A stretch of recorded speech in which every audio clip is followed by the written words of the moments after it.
नमस्कार सर्वांचे आमच्या NPTEL इंजिनिअरिंग ड्रॉइंग आणि कम्प्युटर ग्राफिक्सवरील सर्टिफिकेशन कोर्सेसमध्ये स्वागत आहे. आपण मॉड्यूल नंबर 2 आणि 16व्या नंबरच्या व्याख्यानमध्ये आहे. या मॉड्यूलमध्ये आपण कोनिक विभाग बद्दल शिकत आहोत, विशेषतः पॅराबोला कसा तयार करायचा आणि त्यास नॉर्मल आणि टँजंट कसा ड्रॉ करायचा. मागच्या क्लासमध्ये आपण पाहिले की जेव्हा सेक्शन कोणत्याही एका तिरक्या एजशी समांतर असते तेव्हा पॅराबोला तयार होतो. जर आपण ते तयार करणार असेल तर सेक्शन घ्या. नंतर आपण पॅराबोला तयार करण्यासाठी स्थान निश्चित करू. तर मागच्या क्लासमध्ये आपण फोकस डायरेक्ट्रिक्स पद्धत शिकलो. पॅराबोला कसा तयार करायचा आणि आयताची पद्धत शिकलो. आजच्या क्लासमध्ये आपण टँजंट पद्धत शिकू. उदाहरणार्थ, टँजंट पद्धतसाठी जेव्हा पाया आणि अक्ष दिले असतात, उदाहरणार्थ पायासह पॅराबोला 70 मिलीमीटर्स आहे आणि पायावरील टँजंट बेसशी 60 अंशाचा कोन बनवते, मग पॅराबोला कसा काढायचा. आपण हे चित्र पाहूया. इथे बेसची लेंथ 70 दिली आहे.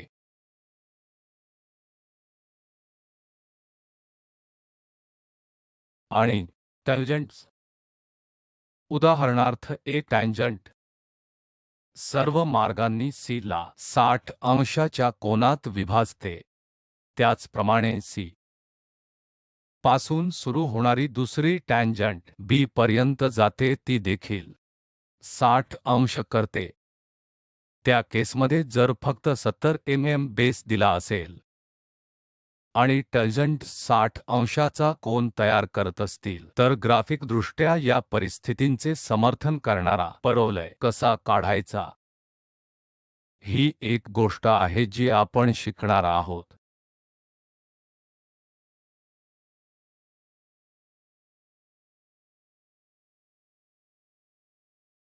सर्वप्रथम आपल्याला ह्या ग्राफिक कन्स्ट्रक्शनसाठी एक पॉइंट A आणि B काढावा लागेल. हे दोन पॉइंट्स 70 दूर आहेत. तर हा 70 दूर आहे.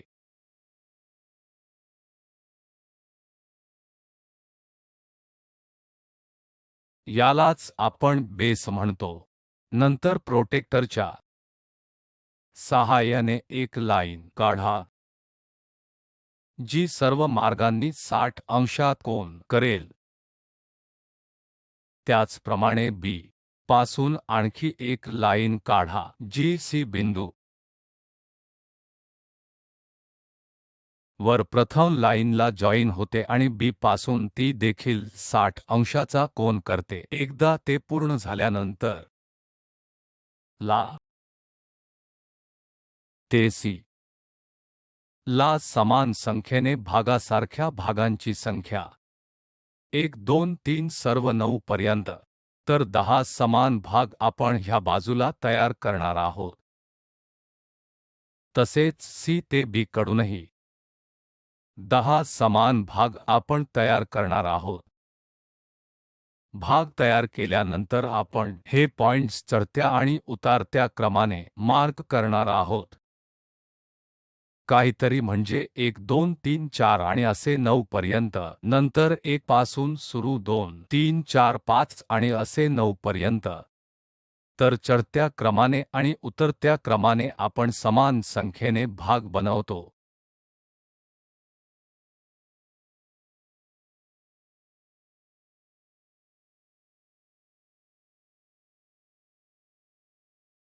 जेव्हा या लाईन्स, उदाहरणार्थ आपण हे घेऊया, पहिला पॉइंट आणि पहिला पॉइंट त्यांना रेषेने जोडतो, त्याचप्रमाणे दुसरा पॉइंट आणि दुसरा पॉइंट त्यांना लाईनने जोडला जातो. तिसरा तिसऱ्याला तिसरा पॉइंट आता आपण काढणार आहोत. त्याचप्रमाणे 6वा पॉइंट 6व्या पॉइंटला चला त्यांना जोडूया. आणि नंतर एक सौम्य वक्र जोडा जो या सर्व लाईन मधून जातो. तर काही अर्थाने हा वक्र या वक्रांना टॅन्जंट असतो. अशा प्रकारे टॅन्जंट पद्धतीने आपण पॅराबोला काढतो. आपल्याकडे अधिक पॉइंट्स असतील तर अतिशय सौम्य वक्र येईल. चला आपण हे या शीटवर काढूया. प्रथम आपल्याला 70 चा बेस तयार करावा लागेल. चला तर या शीटवर तो बेस काढून घेऊ. 70 मार्क करा.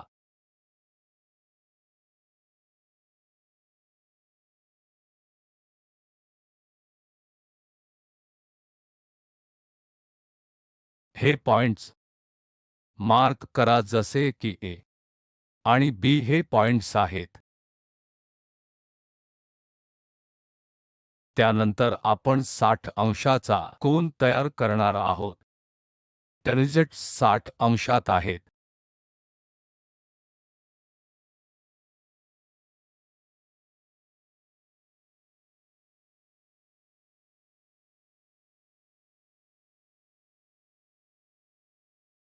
त्यांना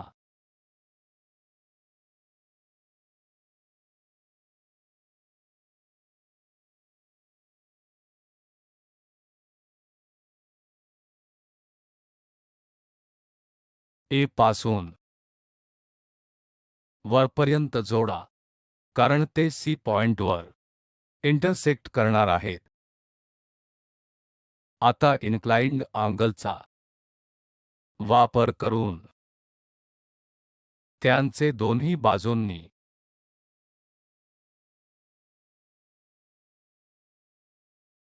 समान संख्यांमध्ये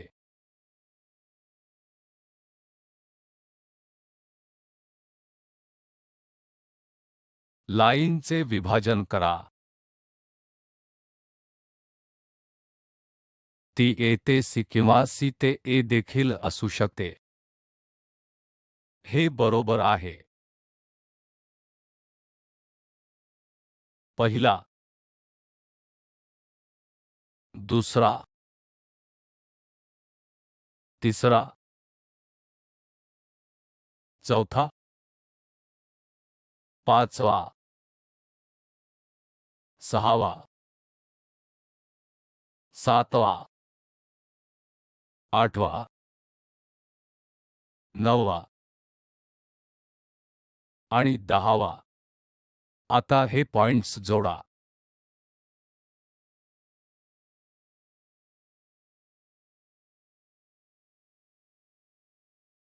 जर ते त्यास समांतर पास करू शकत असेल तर आता आपण रोलर स्केलर वापरू शकतो.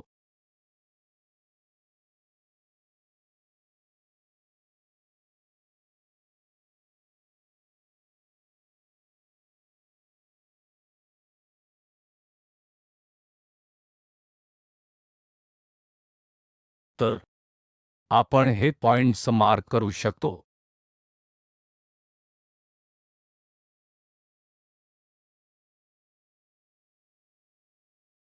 तर आपण तयार करणाऱ्या संख्या आहेत ते 1 2 3 4 5 6 7 8 9 पॉइंट्स आहेत. त्याचप्रमाणे ही सीबी लाईन सुद्धा विभाजित करा. तसेच 1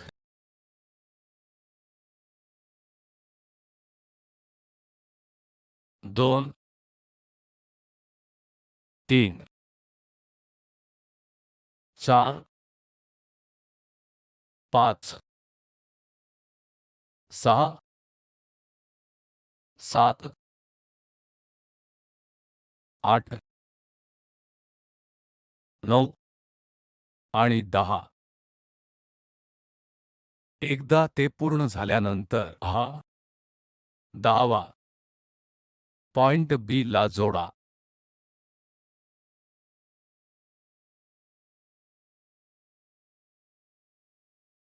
आणि या बिंदूंद्वारे काळजीपूर्वक जाण्यासाठी आपला रोलर स्केल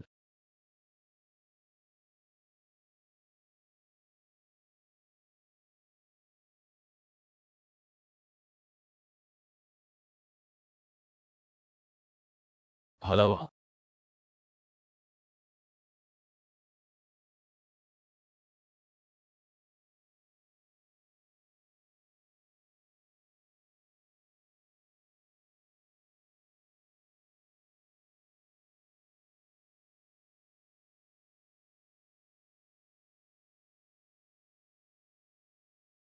एकदा ते पूर्ण झाल्यावर आपण त्या पॉइंट्सना नाव देऊया. 1 2 3 4 असे करत 5 6 हा 7वा 8वा 9वा पॉइंट. आता आपल्याला ते जॉइन करायचे आहेत 1 ला.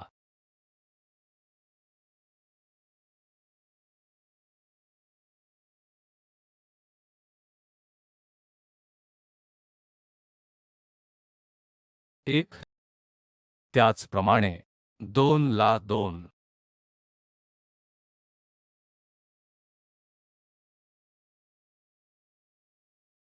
नंतर 3 तसेच 4 5 जास्त पॉइंट्सचा सौम्य वक्र होईल.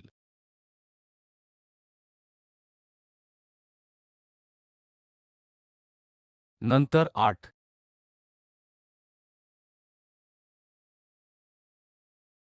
आणि 9 असे राहील. तर आपल्याकडे आधीपासूनच तो उलटा झोन आहे. या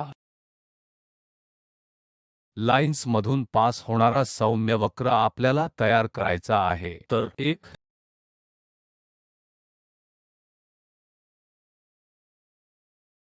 अशा प्रकारे आपला एक पॅराबोला तयार होतो. जर आपल्याला या कन्स्ट्रक्शन लाईन्स मार्क करायच्या असतील तर या उभ्या रेषा खाली सोडा आणि बाणाच्या चिन्हाने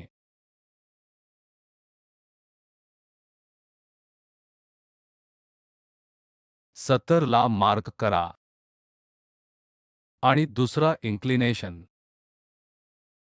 हा इथे 60 अंशात आहे.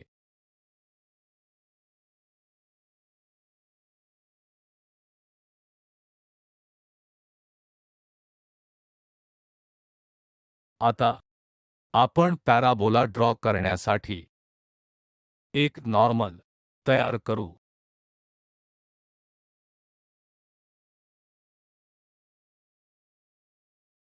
आणि हे नॉर्मल्स आणि टँजेंट्स तयार करण्यासाठी ही समन्वय पद्धत म्हणून लोकप्रिय आहे.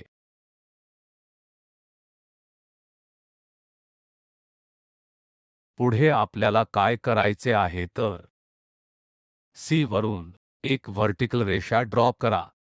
C पासून K पर्यंत व्हर्टिकल लाईन काढा. इंटरसेक्शन पॉइंट हा पॅराबोलाचा शिरोबिंदू आहे. आपण त्याला V असे नाव देऊ.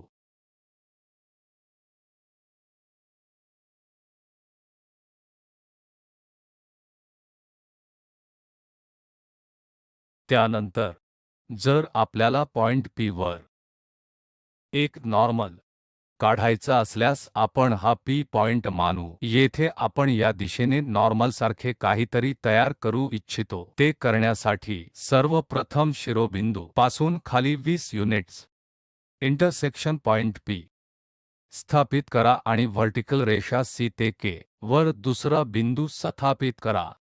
तर सर्वप्रथम आपल्याला P आणि S बिंदू स्थापित करावा लागेल.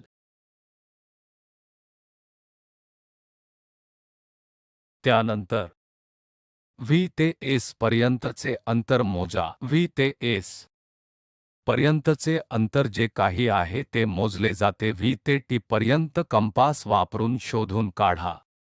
तर टी हा पॉइंट शोधा. त्यानंतर टी बिंदूपासून सर्व मार्गाने पी पॉइंटला जोडणारी लाईन ड्रॉ करा. जर आपण ही लाईन वाढविली तर त्या लाईनला आपण टँजंट लाईन असे म्हणतो. टँजंट लाईन असली की आपण त्या पॉइंटमधून जाणारा 90 अंशाचा नॉर्मल सहजपणे काढू शकतो. हा कोन 90 अंशाचा असणार आहे आणि ही नॉर्मल लाईन आहे आणि ही टँजंट लाईन आहे. चला ते टप्प्या-टप्प्याने तयार करूया.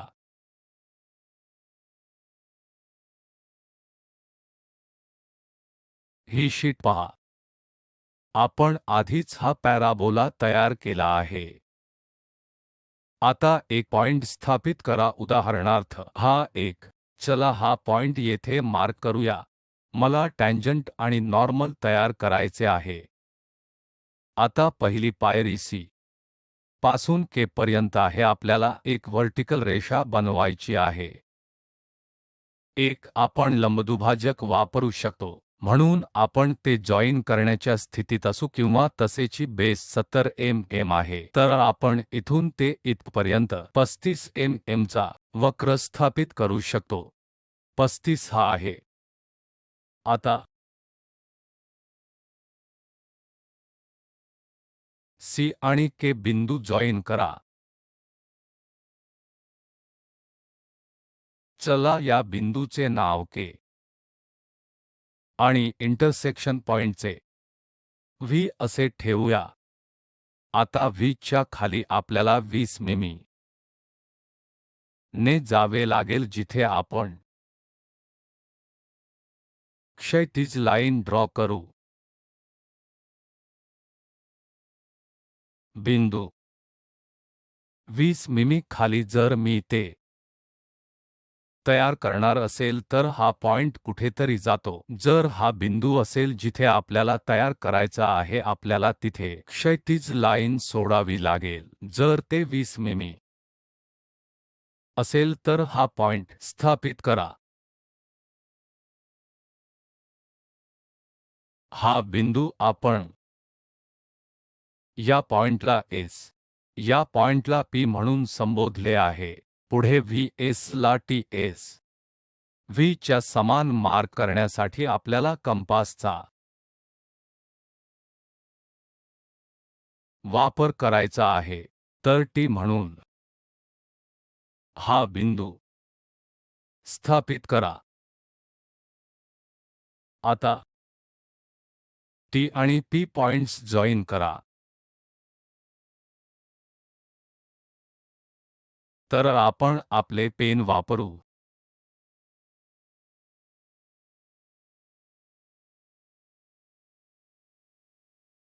ही टँजंट लाईन आहे आणि नॉर्मल त्याचा 60 अंशात आहे व ती लाईन पी पॉइंटमधून जाते.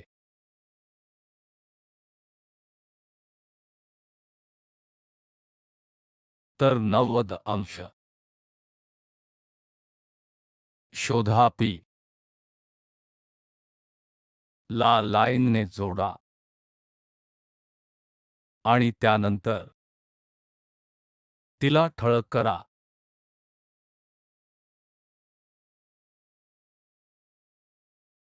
तर हे नॉर्मल आहे. तर टँजंट आणि नॉर्मल या प्रकारे तयार होऊ शकतील. जर इथे काही पॉइंट पी कुठेतरी आपल्याला तयार करायचा असेल तर सर्वप्रथम आपल्याला एक क्षैतिज लाईन ड्रॉ करावी लागेल. ही क्षैतिज लाईन आहे. हे आपण तिला डॅश म्हणू शकतो. एस डॅश ते व्ही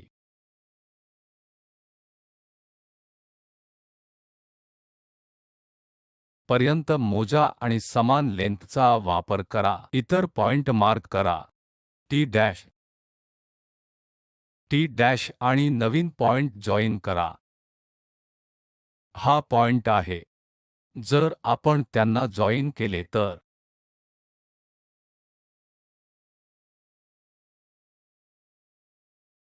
ही नवीन टँजंट असेल.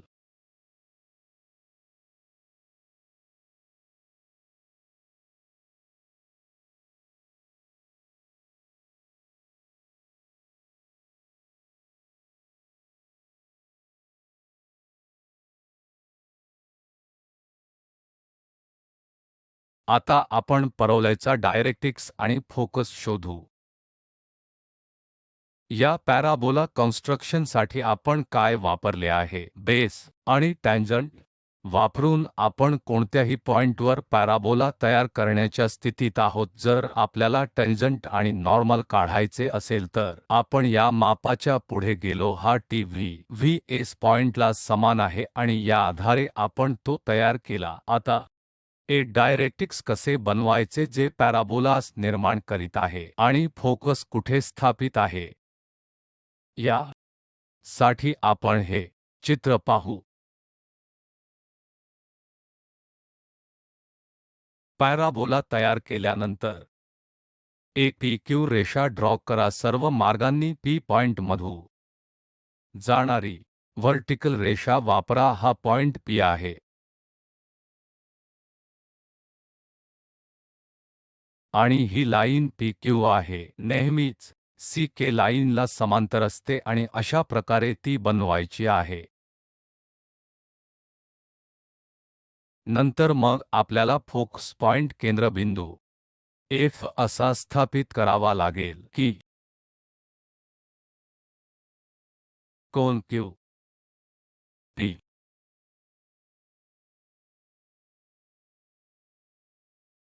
कोन P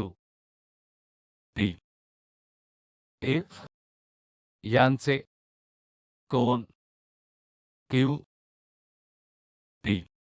T आणि P F द्वारे दोन समान भागात विभाजन होईल. F अशा प्रकारे एखाद्याला फोकस पॉइंट स्थापित करावा लागेल. तर आधीपासून आपल्याकडे निवडलेल्या पॉइंटवर टँजंट आहे. इथे आपण आधीच टँजंट तयार केली आहे. तर प्रथम व्हर्टिकल रेषा ड्रॉ करा. या कोनचे माप घ्या. त्या कोनापासून पुन्हा फोकस पॉइंटवर नवीन कोन तयार करा. जर ते सरळ मोजमाप करण्यायोग्य असेल तर आपण ते वापरण्यासाठी एक स्थिती असू किंवा आपण हा केंद्रबिंदू F स्थापित करण्यासाठी या कोन दुभाजक पद्धतीचा वापर करू. चला तर आपण ते पायरीने सोडवू. चला आपण आपल्या शीट सुरू करूया. उदाहरणासाठी इथे आपण आधीच P पॉइंटमधून जाणारी टँजंट लाईन तयार केलेली आहे. आता आपल्याला काय करावे लागेल ते म्हणजे या P मार्फत व्हर्टिकल रेषा काढायची आहे. त्यामुळे एक लाईन ड्रॉ करण्यासाठी आपल्या प्रोटेक्टर किंवा सेट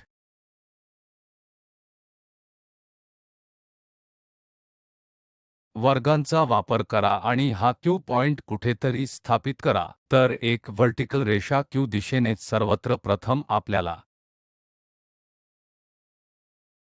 आणि पॉइंट P काढायचा आहे. आपण आधीपासून स्थित आहे. तर आपण ही Q लाईन देखील ठळक करू.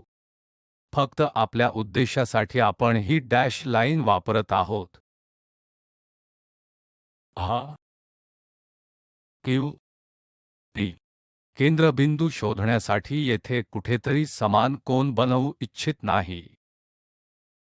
जर ते कोन दुभाजक सारखे असेल तर आपण कसे तयार केले हे. जर ते पॉइंट P असेल, जर तिथे A लाईन असेल, सर्वप्रथम समान त्रिज्याने दोन परिघ तयार करा. इथून पुन्हा एक आणखी परिघ बनवा. हे जोडा. पण या प्रॉब्लेममध्ये आपल्याकडे आहे आपल्याकडे ही लाईन आहे. आपल्याकडे ही लाईन आहे. जर मी हा AQ पॉइंट P आणि टी घेत असेल तर आपल्याला माहित आहे. आता प्रश्न असा आहे की तिथे कुठेतरी ही लाईन F कशी शोधायची. पुढील उद्देश आपण काय करतो तर सर्वप्रथम तिथून कोन A तयार करा. Q पासून परिघ तयार करण्याचा प्रयत्न करा. उदाहरणासाठी जर मला हे शोधायचे असेल की ही F लाईन किंवा परिघ कुठे जात आहे, सर्वप्रथम P पॉइंट माहित आहे. Q पॉइंट स्थापित करा आणि ते ह्या लाईन्समधून पास होते. तर अशा प्रकारे अर्ध सर्कल किंवा पूर्ण वर्तुळ तयार करा. मग या Q पासून अशा प्रकारे परिघ मार्क करा.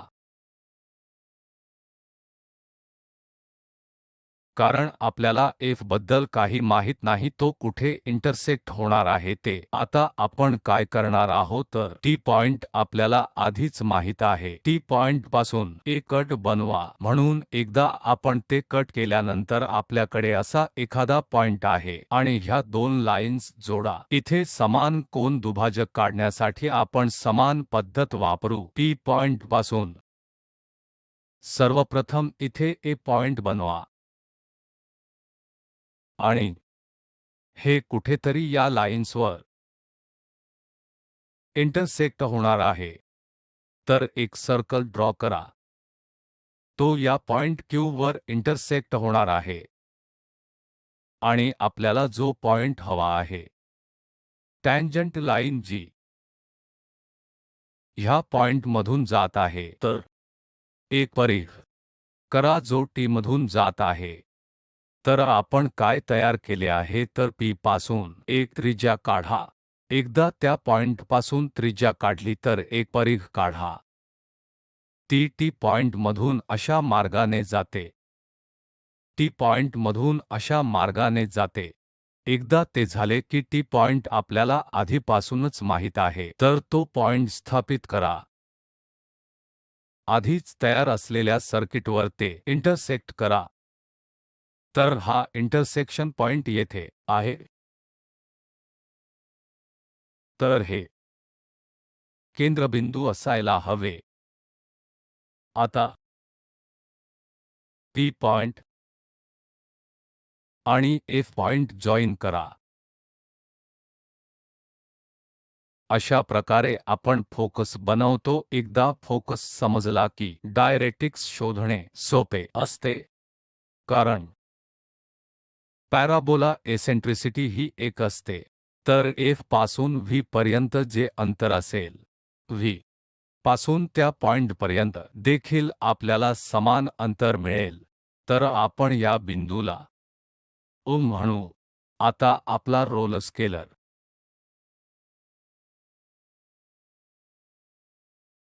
वापरा. समांतर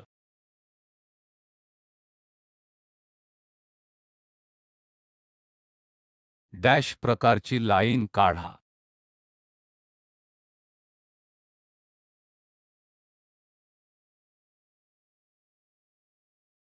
तर ह्या पॅराबोलासाठी हा डायरेक्ट्रिक्स आहे. केंद्रबिंदू हा आहे आणि कोणताही पॉइंट P. अशा प्रकारे आपण दिलेल्या पॅराबोलासाठी फोकस पॉइंट आणि डायरेक्ट्रिक्स तयार करतो.